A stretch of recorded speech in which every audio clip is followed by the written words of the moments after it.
শুনেন, আমার বাড়ি হইলাম ব্রাউন বাইরা। আজ যা আমি কতগুলো উচিত কথা কইয়া যাই, বাস্তব কথা কইয়া যাই, নেট দুনিয়া একদম ভাইরাল। হ্যাঁ, একই কথা। রিপন মিয়া কি করলো, রিপন মিয়া কি করলো, রিপন মিয়ার আসল পরিচয় কি? শুনেন, তার আসল পরিচয় সে একজন সহজ সরল মানুষ। আরেকটা কথা বলি, কার উদ্দেশ্য কথাটি বলতাছি, রিপোর্টার। যে রিপোর্টারে এই ভিডিওটা কালেক্ট করছে বা নেট দুনিয়ায় সে ভাইরাল করছে, রিপন মিয়াকে আরও সে ভাইরাল করে দিচ্ছে। ভালো কথা।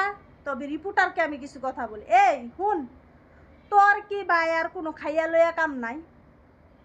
বাংলাদেশের কত মানুষ বাংলাদেশের মানুষের টাকা মাইরা টাইরা লইয়া বাহিরে ঘুরতেছে, রং তামাশা করতেছে। হেদেরকে নিয়ে রিপোর্ট তৈরি করতে পারছত না?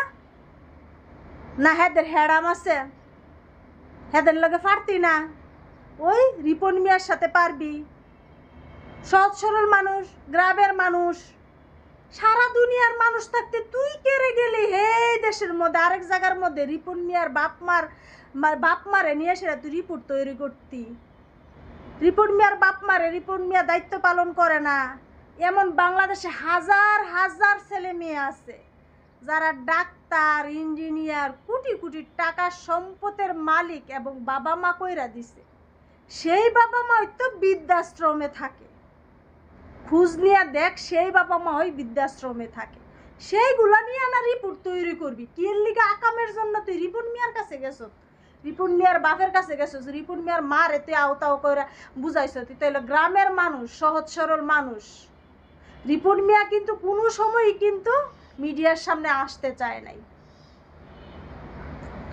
আপনারা হয়তো দেখছেন রিপন মিয়া কিন্তু কখনো কিন্তু মিডিয়ার সামনে আসতে চায় না। তার হা হা হা আই লাভ ইউ, এটা তার একটা সুন্দর একটা ডায়লগ, সহজ সরল মনের ডায়লগ। তাকে সবাই পছন্দ করে, তার সরলতা দেখে তাকে পছন্দ করে। সে সরলতাটুকু সে অনলাইন জগতে এসে 2টা টাকা ইনকাম করতেছে, এটা তোমাদের সহ্য হলো না। আর বাংলাদেশে অনেক অনেক ছেলে মেয়েরা হ্যাঁ চুরি ডাকাতি বাটফারি করে যে হাজার হাজার লক্ষ লক্ষ টাকা মানুষের টাকা মাইরা খাইতেছে, বিদেশে পাচার করতেছে, হেডি তুমি সহ দেখো না? তুমি রিপোর্ট বানাইতে গেছো, রিপোর্ট মিয়ার বাইক, রিপোর্ট মিয়ার মার বাইক গেছো, মার কাছে গেছো, বাপের কাছে গেছো, সহজ সরল মানুষটা যেটা কইছে এটাই হ্যাঁ করছে। রিপোর্ট মিয়া তো বলছে, হ্যাঁ রাগ করে বলছে যে সে হ্যাঁ আমার বাবি। তোমরা বারবার প্রশ্ন করো, কি করব? তুমি যদি আমার একটা বারবার প্রশ্ন করো আমি বিরক্তি হয়তো বলবোই, তাই না? তো বেড়াও কইছে, সমস্যাটা কি? আরে শুনো, তোমাদেরকে বলি, রিপোর্টার যারা তৈরি করো, আরে মিয়া তোমার মতো রিপোর্টার দাও, তোমার মতো তুমি তোমার সংসার নিয়ে তুমি সুখে আছো নি? এটা আমারে কত, তুমি যে রিপোর্টটা তৈরি করছো ভাই, তুমি সুখে আছো নি? পৃথিবীতে কোন মানুষটা সুখে আছে একটু আমারে কও, যে এই মানুষটা সুখে আছে সব দিক দিয়ে? আমারে বলো, আমি কি আসলে সব দিক দিয়ে সুখে আছি? সুখে নাই। কোন মানুষটা সুখে আছে? তোরে কি কইতাম, রিপোর্টার, বুঝছস? তোরে রিপোর্টারের নাম দিলাম, তুই তো রিপোর্টারে রিপোর্ট করছস, ভাইরাল করছস, নিজে ভাইরাল হইছত। আর মানুষ না পায় সেটা তুই রিপন মিয়ার পিছনে পড়ছত। সারা বাংলাদেশে এত এত মানুষ থাকিয়া তুই রিপন মিয়ার পিছনে পড়ছত। ভাই আক্কলের মতো কথা কো, আক্কলের মতো রিপোর্টার তৈরি কর, বুঝছস? না এলে মানুষের ওই যে পাবলিকের ধরা খাইবা, বুঝছ? আমি বলি, আমার ভিডিওর মাধ্যমে বলি, হ্যাঁ এটাই না আনেন, যে রিপোর্টার এই ভিডিওটা তৈরি করছে না, হ্যাঁ এটাই না আনেন, সামনে টাই না নিয়ে আইন। সে হচ্ছে রিপন মিয়া, হচ্ছে এই যে লোকটা সে হচ্ছে সহজ সরল একটা মানুষ।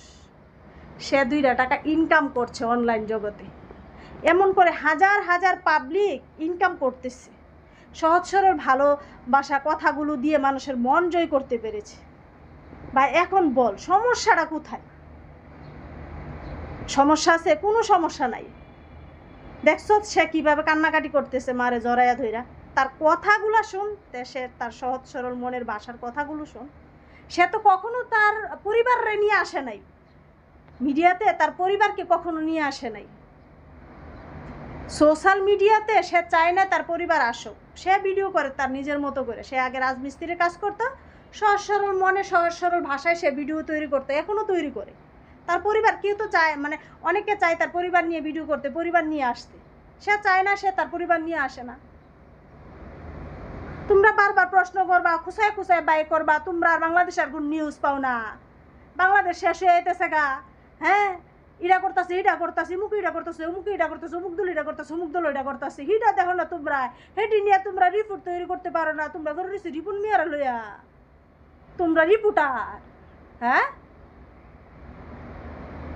তো ঠিক আছে, আমার যতটুকু মনে হয়েছে সহজ সরল মানুষের পাশে দাঁড়াতে হবে।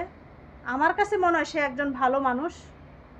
হ্যাঁ, তাকে নিয়ে তো ট্রল করবেন না, কথাগুলো আসলে শুনবেন। ভিডিও তৈরি করে একজনের নামে একজনের বিরুদ্ধে একটা ভিডিও তৈরি করে ভাইরাল হওয়াটা অনেক সোজা, বুঝছেন? অতটা মানে সোজা হিসাব নাকি? মিথ্যা একটা কথা বলে মিথ্যা একটা বানোয়াট ভিডিও তৈরি করে ভাইরাল হয়ে যাবেন লোকটার বিরুদ্ধে, এটা কিন্তু হতে পারে না। তো ঠিক আছে, তো আপনারা ভালো থাকেন, আর একটা মন্তব্য রেখে যাবেন, ভিডিও রিলেটেড একটা মন্তব্য রেখে যাবেন। তো আজকের মতো বিদায় নিলাম, আল্লাহ হাফিজ।